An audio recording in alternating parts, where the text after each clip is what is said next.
This is not the Star Wars video you're looking for. So if some of you have seen on Instagram, I do these sketches for my business cards.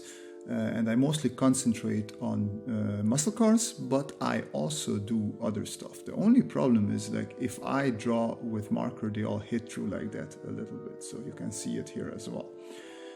Anyways, this video is just about this really fun process because I really enjoy doing these drawings. And aside from muscle cars, I also try to do a little bit architectural stuff because I really enjoy that style and I'm not that good at it, but it's really fun to explore.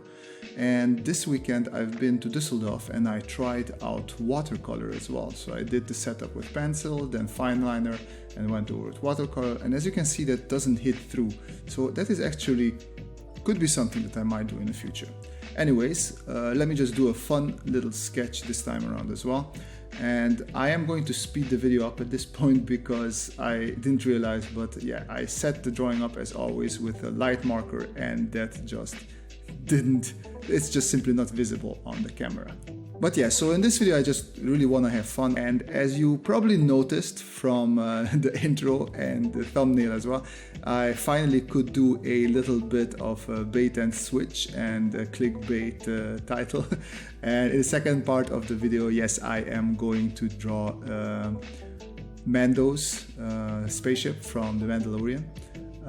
But in the first part I just wanted to show you how I draw these cars because some of people from the Instagram really enjoy these and they were curious about this process as well. So I hope you enjoyed this part of the video as well. Anyway, so something that I wanted to talk about is also that many people like these, and because these business cards will be somewhat unusable due to the fact that yes, the marker hits through, and I shouldn't be lazy and I just should order new cards that are thicker where the marker won't hit through, but I didn't get that far yet and I'm still using this set of cards that are a bit too thin.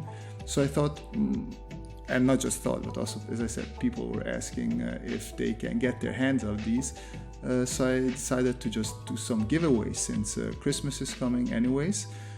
I didn't figure out how exactly and I'm going to do these giveaways or how much and what I'm going to give away, but I'm going to come up with a good solution. So a good idea would be if you guys would be interested in anything like this, as in this giveaway, just leave me some comments here so I know what sort of number of people are interested in, and then I can see how many I can send out, or if we will have some sort of draw for who wins one or who doesn't. But yeah, so yeah, that's it for this video. It's mostly just me having fun drawing tiny cars and tiny spaceships onto really small paper.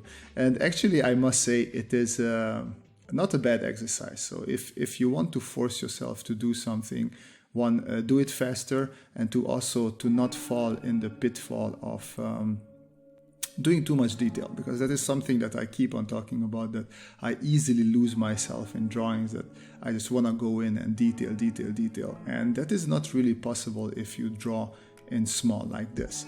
And also you will realize that you messed up your drawing in many points, and you can't really fix it too much, because when you draw in big, I'm just going to draw a couple of lines over and over it, because I know that the brain sooner or later will just pick up something that it wants to pick up.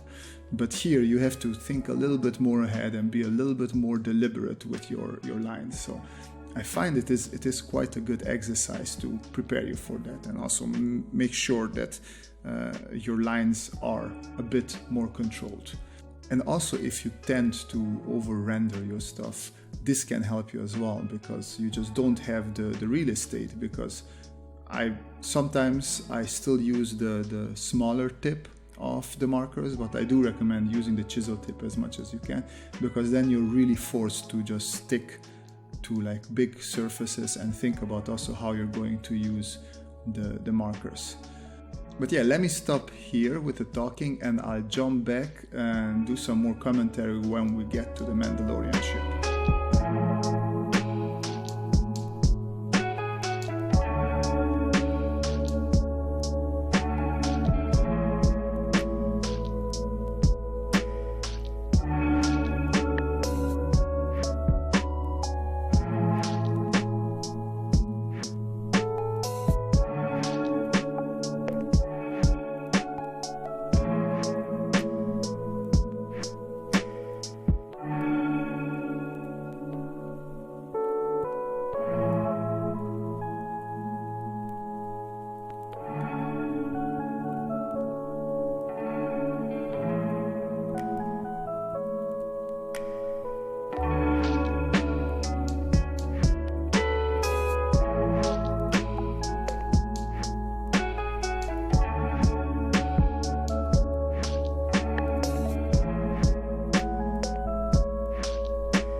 So, and same as before, I'm just speeding it up. I'm speeding up the process here a little bit.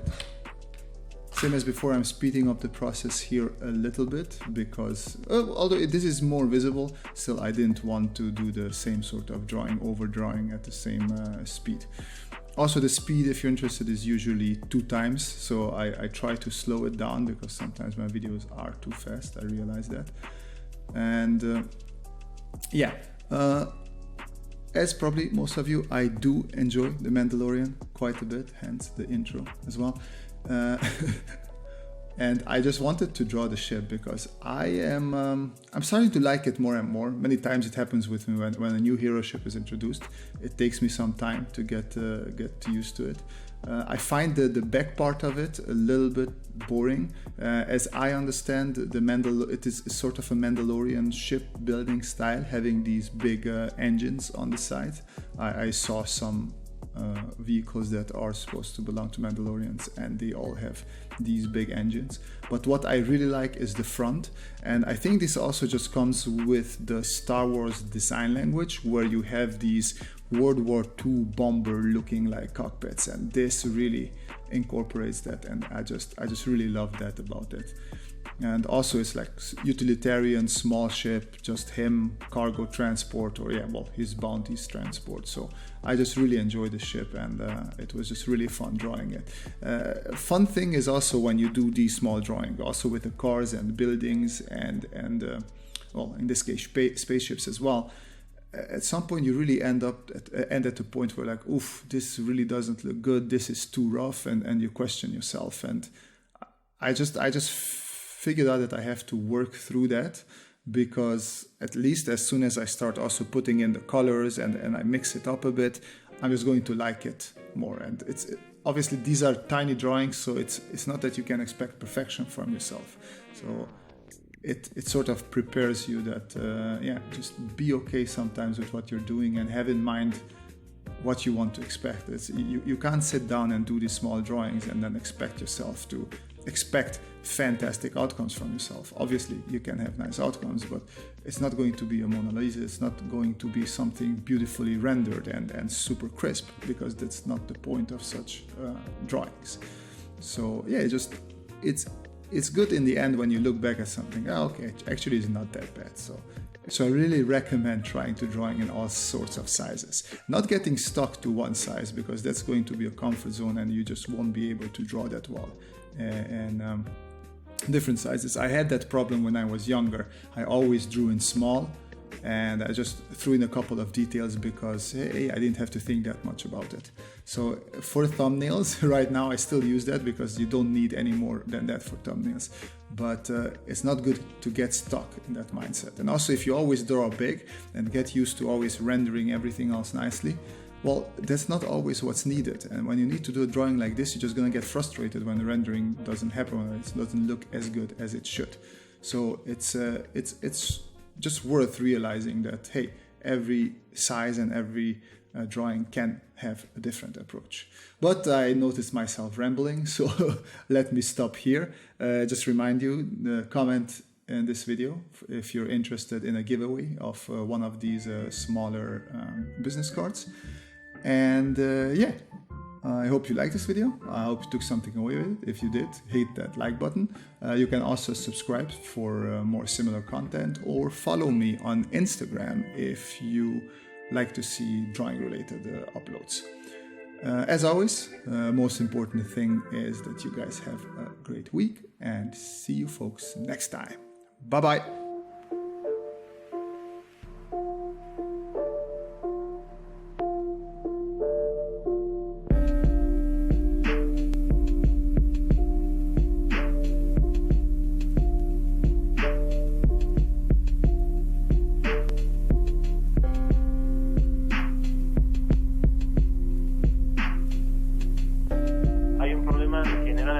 Por eso es que usted tiene un inconveniente en este momento. Lo que tendríamos que hacer sería guardar un plazo de 24 horas.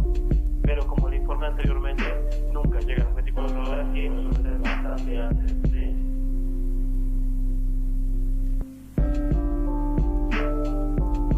Recomendé que era necesario de que usted tipo 8:30, 9 de la noche, reinicie el modem nuevamente y verifique si tiene servicio.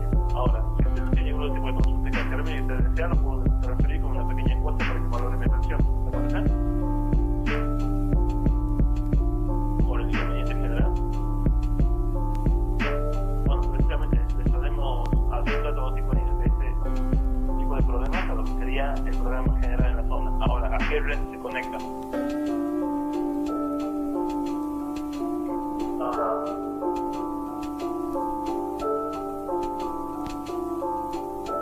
No es una garantía precisamente lo mismo, pero seguramente cuando termine lo que el problema general se solucionará con cualquier tipo de inconveniente. De igual manera, reiniciándolo, como les dije, cuando esté solucionado el problema, se van a solucionar la mayoría de estos.